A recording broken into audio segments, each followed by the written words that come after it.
एक विचार करिएगा कि नरसिंह अवतार बैसाख के महीने में हुआ, कुर्मा अवतार बैसाख के महीने में हुआ, हयग्रीव अवतार बैसाख के महीने में हुआ, परशुराम अवतार बैसाख के महीने में हुआ, माता जानकी का अवतार बैसाख के महीने में हुआ। आखिर बैसाख के महीने में, माधव महीने में इतनी महत्वता क्यों?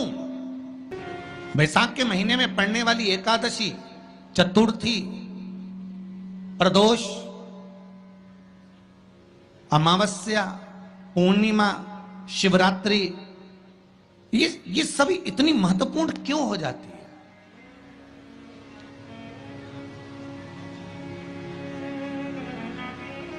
इसकी महत्वता इतनी प्रबल क्यों हो जाती है? किस लिए? क्योंकि बैसाख का जो महीना पड़ता है, सूर्य की संपूर्ण तपन, सूर्य देव अपने पूर्ण तेज के साथ में, पूर्ण तेज के साथ में मृत्यु लोक के निवासियों पर, चाहे जलचर हो, थलचर हो, वायुचर हो, चाहे जो जीव हैं, उस पर जब किरण फेंकते हैं तो संसार का जो मनुष्य है उस पर जब ताप पड़ता है तो ताप पड़ने के कारण उसके मुख से भगवान का नाम निकल ही जाता है, स्मरण नाम निकल ही जाता है। जब उसके मुख से भगवान का नाम निकलता है तो वो भगवान की शरणागति खुद ग्रहण कर लेता है स्वयं। के बेलपत्री के वृक्ष के नीचे महामृत्युंजय मंत्र का जाप, जो शुक्रवार की शुक्रवार घी का दिया लगा कर करता है, उसके रोग बाबा देवाधिदेव महादेव समाप्त करते चले जाते हैं। ये संजीवनी मंत्र शुक्रवार के दिन भगवान शंकर को शुक्र को दिया था, इसलिए उसकी प्रधानता। कितना सुंदर कहा है। जब जिंदगी बहुत संघर्ष में चल रही हो, बहुत दुख का जीवन चल रहा हो, बहुत कष्ट का जीवन चल रहा हो, बहुत कष्टमय जीवन चल रहा हो, तब शमी के 5 पत्ते, शमी के 5 पत्ते, एक दुर्वा के साथ एक अक्षत चावल का एक दाना, वो भी हल्दी में भिंगोया हुआ हो या केसर में भिंगोया हुआ हो, शमी पत्र 5, एक दुर्वा, एक चावल का दाना, जो दिल से, हृदय से बेलपत्री के वृक्ष के नीचे पार्थिव लिंग का निर्माण कर कर, मट्टी का शिवलिंग बनाकर, प्रदोष काल में मतलब शाम के समय पर शिवलिंग बनाकर उस पे जल चढ़ाकर, जो ये 5 शमी का पत्र, एक दुर्वा और एक चावल का दाना, अपनी कामना कर कर, जो दुख चल रहा है बाबा से विनय कर कर एक एक पत्ता जब समर्पित कर दे, फिर एक दुर्वा समर्पित कर दे, फिर एक चावल का दाना समर्पित कर दे और बाबा का वहीं पर पुनः विसर्जन कर दे, 3 महीना तो जाने दो, 15 दिन के अंदर वो दुख कटता जरूर है, चाहे कोई भी दुख, किसी भी तरह का दुख क्यों हो। एक बेलपत्र के वृक्ष की परिक्रमा करने वाले को हजारों अश्वमेध यज्ञ का फल प्राप्त हो जाता है, हजारों अश्वमेध यज्ञ का फल प्राप्त हो जाता है। उसी तरह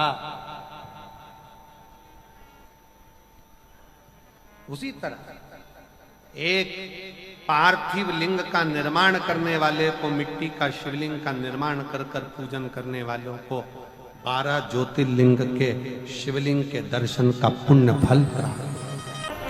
2 जल व्यक्ति के जीवन को बदलते। कितने जल? जम के बोलो जरा। 2 जल। एक देवाधिदेव महादेव के लिए भरा गया 1 लोटा जल, और दूसरा है स्वयं के लिए भरा गया 1 लोटा जल। यहाँ पर अगर बुजुर्ग मेरी माताएं बैठी होंगी, मेरी जीजियां बैठी हैं, मेरे जीजा बैठे हैं, बुजुर्ग जितनी माताएं बैठी हैं, वो पुराने समय का अगर लेख उठाकर देखेंगे तो पुराने समय के लोग भोजन करने बैठते थे ना, तो भोजन करने से पहले अपने पानी के लोटे को भरकर, अपना गिलास भरकर बैठते थे। किसी ने देखा है कि नहीं देखा? जम के बोलो जरा, देखा है आप लोगों ने? पुराने समय के लोग जब भोजन करने बैठते थे, पुराने समय के लोग जब भोजन करने बैठते थे तो अपना पानी का गिलास, अपना पानी का लोटा पहले भरकर आसन लग जाता था। बहू आसन लगा देती थी, बहू खाना बना देती थी, घर की पत्नी खाना बना देती थी, भोजन बना देती थी, घर के लोग भोजन दे देते थे। थाली कोई भी लगा कर ला के दे, थाली कोई सजा कर ला कर दे, पर घर का जो व्यक्ति खाना खाने बैठता था, भोजन करने बैठता था, वो अपना पानी स्वयं भर कर बैठता।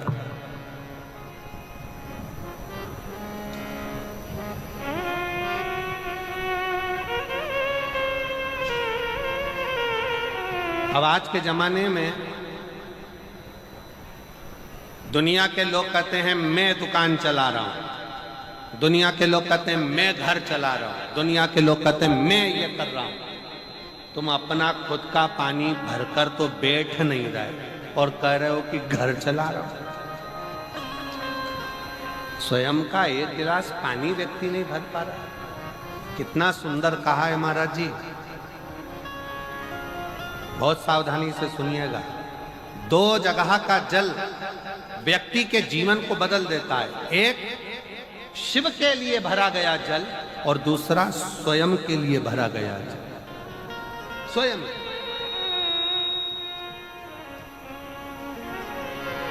शंकर के मंदिर में जा रहे हो, एक लोटा जल अपने घर से भरकर लेकर चले जाओ और अपने घर में जब तुम भोजन करने बैठ रहे हो, जब तुम रोटी खाने बैठ रहे हो, भोजन करने बैठ रहे हो, भोजन ग्रहण करने बैठ रहे हो, जब तुम भोजन को ग्रहण करने के लिए बैठ रहे हो, तब अपने घर में जब तुम भोजन ग्रहण करने बैठ रहे हो तो एक लोटा जल या एक गिलास पानी भरकर बैठो।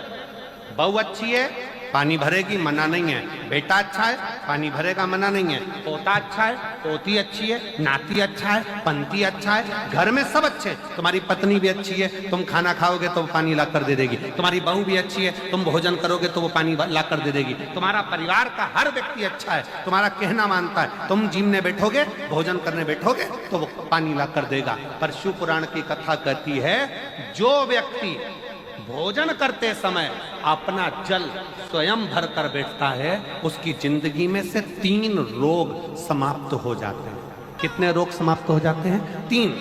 पहला, अपना जल स्वयं भर कर बैठने वाले के घुटने का कभी भी डॉक्टर उसके घुटने बदलने का बोलेगा ही नहीं, घुटना बदल ही नहीं सकता।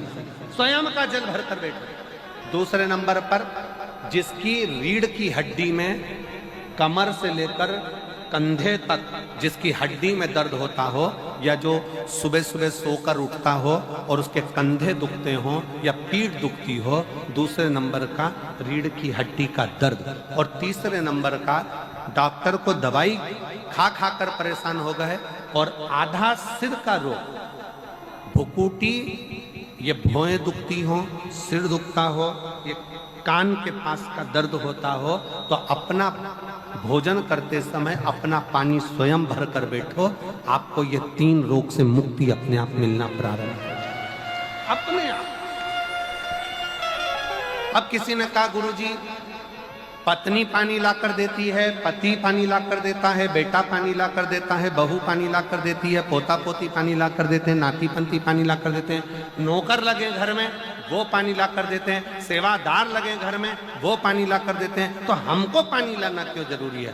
तो अग्नि पुराण में वर्णन आता है कि जो घर में पानी जिस मटके में भरते हो, जिस हंडे में भरते हो, जिस बाल्टी में भरते हो, जिस टंकी में पानी भरते हो, पीने का पानी जिस हंडे में, मटके में, बल्टोई में, जिस गगरे में तुम भरते हो, वो स्थान पितरों का स्थान रहता है। जब हम पानी भरकर भोजन करने बैठते हैं तो हमारे पितर भी उस स्थान पर आकर निश्चित जगह पर बैठते हैं, और जब हम भोजन ग्रहण करते हैं तो हमारे पितरों के भाव का आशीर्वाद हमारे ऊपर पड़ जाता है, जिससे हमारे 3 दर्द समाप्त हो। स्वयं भरो,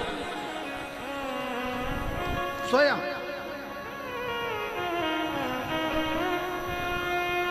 अब आज का जमाना इतना विचित्र है कि नौकर चाकर, परिवार, घर इतना बड़ा हो गया आज के ज़माने में कोई सोफे पे से उठना पसंद नहीं करता, वहीं से आवाज़ लगा देते हैं, ला मेरा भोजन लगा दे, रोटी लाओ।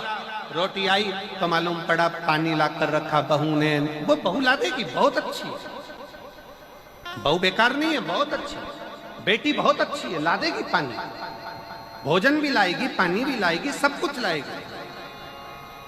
पर पहला फर्ज अपना है, जब तक शरीर चले, पांव चले, हाथ पैर चले और तुम पलंग पर नहीं पड़े हो, तुम्हारा शरीर अगर चल रहा है तो पहले रसोई घर में जाओ, लोटा भर, लोटा नहीं भर सकते तो गिलास भरो, गिलास नहीं भर सकते तो थोड़ा सा कटोरी में पानी भरो, पर अपने पीने के लिए थोड़ा सा जल स्वयं के लिए लेकर आओ। वो जल इतना कारगर होगा कि तुम्हें रोग से निवारण करता चले जाएगा, रोग समाप्त करता जाएगा। नंदी ने कही है, नंदी ने ये बात जो कही वो वास्तव में बड़ी सुंदर है कि मान लो यदि कोई कार्य तुम्हारा हो नहीं रहा और पूरी दुनिया में तुमने कर कर देख लिया, बहुत प्रयास कर कर देख लिया, तो भी वो कार्य अगर तुम्हारा नहीं होता, तो फिर एक काम करो कि शिव की स्तुति करो, शंकर की स्तुति, शंकर का गुणगान, शंकर की भक्ति, शंकर का स्मरण।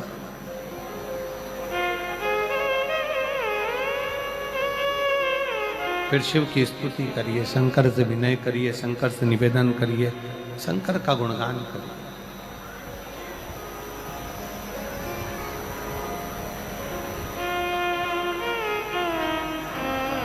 पर भगवान की भक्ति होती कब? जितने आस्था चैनल पर कथा सुन रहे हैं, जितने फेसबुक यूट्यूब पर कथा सुन रहे हैं, जितने पंडाल में बैठकर शिव भक्त कथा को रसपान कर रहे हैं, उनसे निवेदन करूंगा कि शंकर की भक्ति होती कब है, शंकर का स्मरण कब होता है, शंकर की भक्ति कब होती है, शंकर की कथा सुनने में मन कब लग सकता है? जब अपने भीतर की अभिमत्ता, अपने भीतर का अहम, अपने भीतर का अहंकार, अपने भीतर की आसक्ति, अपने भीतर का काम, अपने भीतर की तृष्णा जब दूर हो जाए तो समझो कि आप शिव में मन लगा बैठे। कितने सारे लोग बैठे हैं यहाँ पर कथा में, सब पंडालों के अंदर लोग शिव भक्त बैठे हुए हैं। कई लोग ऐसे भी होंगे जिनका आकर बैठ तो गए पर दिल नहीं लगता। लगाकर सुनिएगा, एक बेलपत्री और उस बेलपत्री में एक चंदन की बिंदी और एक अक्षत का दाना मात्र रखकर भी अगर शिवालय पर चढ़ा दी जाती है, एक बेलपत्री, एक चंदन का बिंदी, और चंदन फिर निवेदन करेंगे। आज के जमाने में तुम लोग सब घिसा घिसाया, पड़ा पड़ाया, डब्बी का सामान ले लेकर, वो नहीं, चंदन की मुठिया रखो, थोड़ा सा भी घिसो, जरा सा भी घिसो, उसकी एक बिंदी और एक चावल का दाना। जब हम भगवान देवाधिदेव महादेव को समर्पित करते हैं, अपनी कामना कर कर समर्पित करते हैं, तो निश्चितता है, पुराण की कथा कहती है शंकर भगवान उसका फल शीघ्र प्रदान कर देते हैं। भले आपने कुछ करा ना करा, उसका फल तुम्हें मिल जाए। में जाना, लोटा भरकर जल समर्पित करना, और कभी तुम्हारे जीवन में अगर तुमको लग रहा है कि मैं दुखों से पीछा छूट ही नहीं रहा, तब उस जगह पर बेलपत्री के मध्य भाग में पीला चंदन, ये जो पत्ती है और ये दो पत्ती हैं, ये बड़ी पत्ती और ये बीच की जो दो पत्ती हैं, इसके बीच में जो डंडी का भाग रहता है, जो बीच में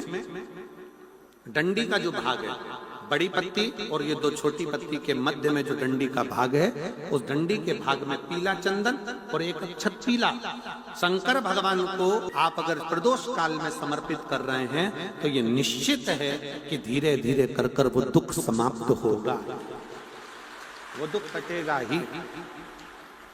अंतर्गत वर्णन किया गया। शंकर भगवान की आराधना में, शिव की आराधना में जब तुम्हें लगता है कि तुम्हारा व्यापार नहीं चल रहा, कोई तुम्हें धोखा दे रहा है, लक्ष्मी नहीं आ रही, बहुत चिंता में पड़े हुए हो, बहुत टेंशन में जिंदगी चल रही है, बहुत बीमारियां तुमको घेर ली है और चारों तरफ अंधेरा ही अंधेरा नजर आ रहा है, तुमने विचार करा अब मैं तो मर जाऊं तो अच्छा, मैं सुसाइड कर लूं तो अच्छा, मैं मर जाऊं तो अच्छा, तो मरने से पहले एक काम कर कर देखना, शंकर भगवान की आराधना कर कर देखना, शिव पर एक लोटा जल चढ़ा कर देखना, और ज्यादा चिंता, ज्यादा टेंशन हो तो बेलपत्री के जड़ को घिसकर उसका चंदन बनाकर शंकर को लेपन कर कर उसकी भी आराधना कर कर देखना कि बेल चंदन का फल क्या।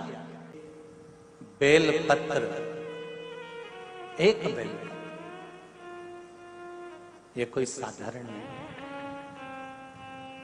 एक बेल पत्र, एक बेल,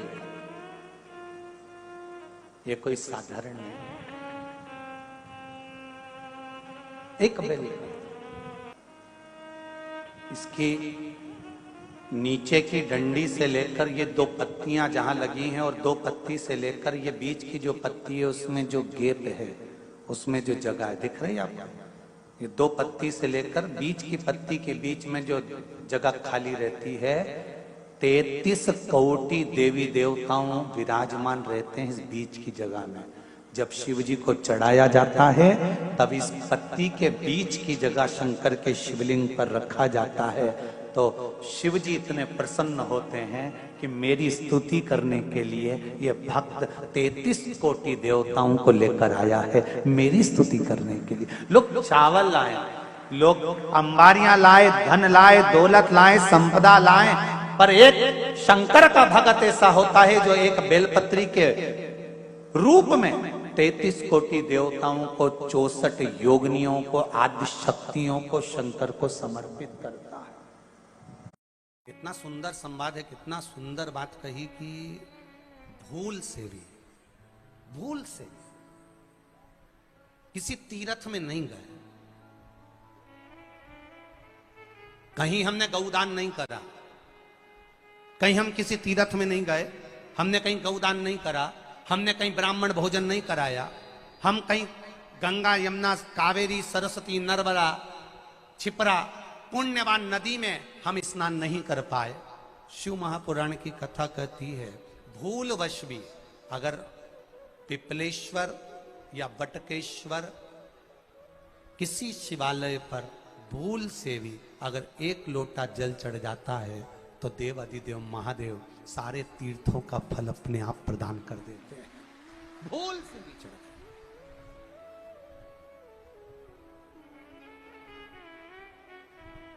एकांतेश्वर महादेव किसी तीर्थ में नहीं गए, कहीं हमने गौदान नहीं करा, कहीं हम किसी तीर्थ में नहीं गए, हमने कहीं गौदान नहीं करा, हमने कहीं ब्राह्मण भोजन नहीं कराया, हम कहीं गंगा, यमुना, कावेरी, सरस्वती, नर्मदा, छिपरा, पुण्यवान नदी में हम स्नान नहीं कर पाए। शिव महापुराण की कथा कहती है भूलवश भी अगर पिपलेश्वर या बटकेश्वर किसी शिवालय पर भूल से भी अगर एक लोटा जल चढ़ जाता है तो देव अधिदेव महादेव सारे तीर्थों का फल अपने आप प्रदान कर देते हैं। भूल से भी चढ़,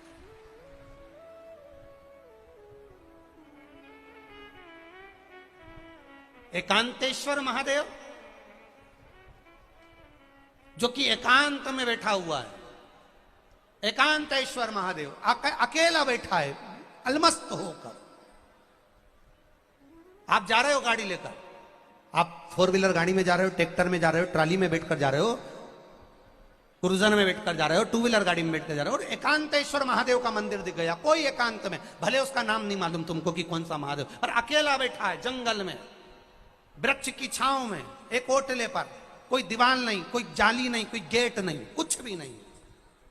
ये शिव मंदिर में जाकर एक लोटा जल समर्पित करती थी, और शास्त्र कहता है कि शंकर के मंदिर में अगर एक लोटा जल कोई एक परिवार का व्यक्ति भी समर्पित कर रहा है तो समझ लेना कि वो अपनी 71 पीढ़ी को पार लगा रहा है। वो अकेला नहीं, 71 पीढ़ी को पार लगा रहा है। शिव महापुराण की कथा कहती है, जब बच्चा गर्भ में आता है, माता के गर्भ में जब संतान आती है और माता के गर्भ में जब संतान रहती है, उस 9 महीने में स्त्री नारी अगर कहीं शंकर के मंदिर के सामने से निकल जाए, या शिवालय का जल स्त्री को मिला हो, या शंकर भगवान का कोई प्रसाद, या शंकर भगवान का कोई नाम जाप, या शंकर भगवान का कोई मंत्र जाप उस स्त्री के कानों में पहुंच जाए, तो जो गर्भ में बच्चा होता है वो बच्चा शंकर की कथा तक या शिवालय तक उसको बिना बोले ही वो अपने आप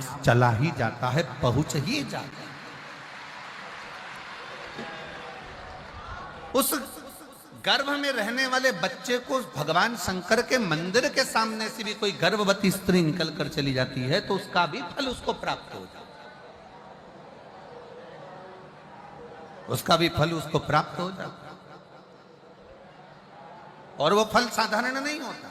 नीचे की डंडी से लेकर ये 2 पत्तियां जहां लगी हैं और 2 पत्ती से लेकर ये बीच की जो पत्ती है उसमें जो गैप है, उसमें जो जगह दिख रही है आपको, ये 2 पत्ती से लेकर बीच की पत्ती के बीच में जो जगह खाली रहती है, 33 कोटि देवी देवताओं विराजमान रहते हैं इस बीच की जगह में।